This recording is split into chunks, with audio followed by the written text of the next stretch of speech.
So moving on, guys, with number 4, I've got 4 to the exponent of x plus 1 all raised to the exponent 2. So you know that rule that says if I've got a to the exponent m and I raise to the exponent n, then it's sensible to multiply the exponents. And that's the rule that I've got to apply here.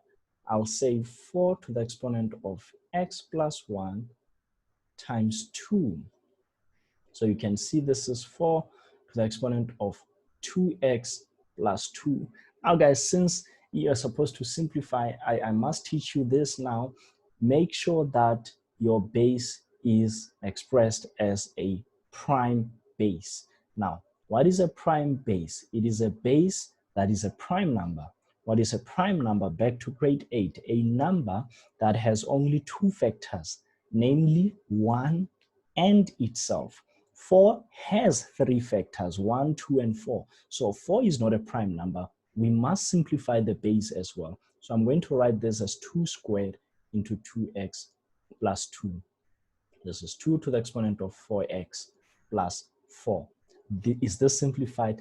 Then sure, it is simplified because my base is also prime. So we'll do the same thing with this one here, number 5.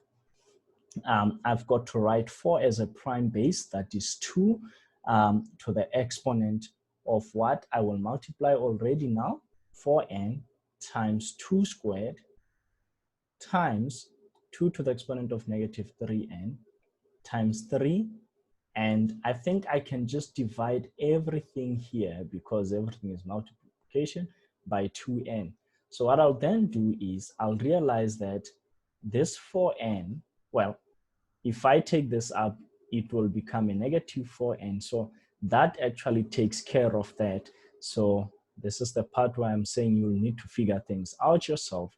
So try and find out how on earth did Mr. G get to a 12.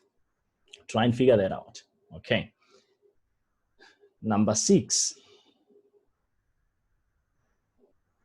Then what I'll do here, I think I want to start by writing a positive exponent there.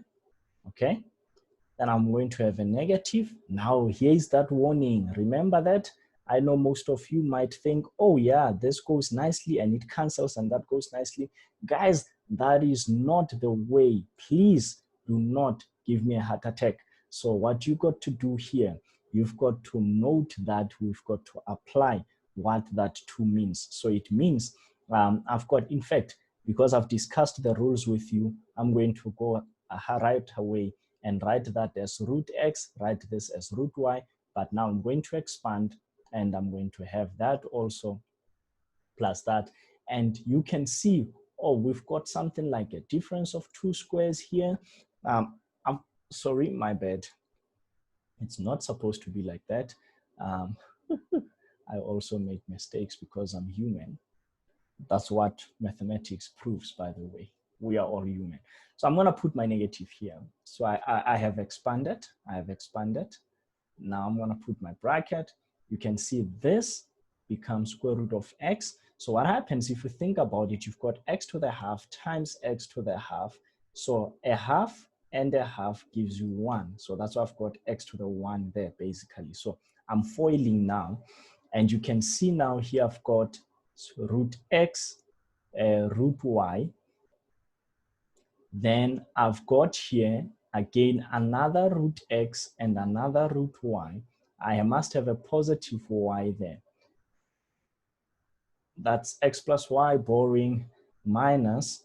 Now I'm going to put a negative x. You'll see now why it is important to put brackets there. I know some of you oftentimes what you do is you neglect putting brackets because you have expanded in the first one. And then what happens is this negative only applies to the first term of what is in the bracket and you neglect the others. But notice because I put bracket, I realized that I need a plus here because negative and negative is a positive.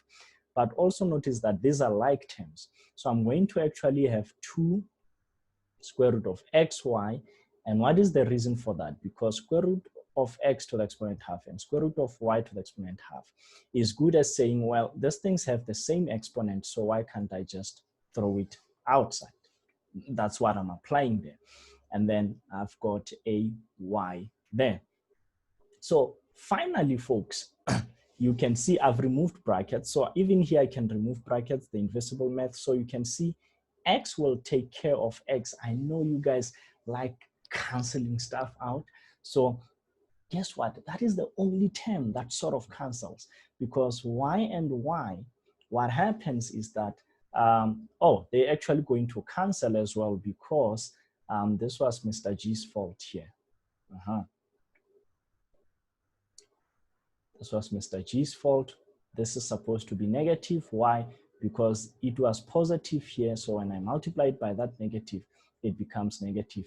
Thumbs up to those of you who saw this. And I'm going to leave this video with this error like this and see who would have seen that. So y is also going to do away with y. And guess what? You are left with 2 square root x y. That's number 6 for you. Ladies and gentlemen, as usual, you've got to do the work at the end of the day. You are the one who sits in that exam. So please go ahead, screenshot this, see if you can solve this. You can simplify this on your own. We have discussed the rules. You are familiar with them, I am sure. All I can say is good luck. I'll see you next time when we move on to another topic, which is further examples basically on exponential expressions. Until then, take care.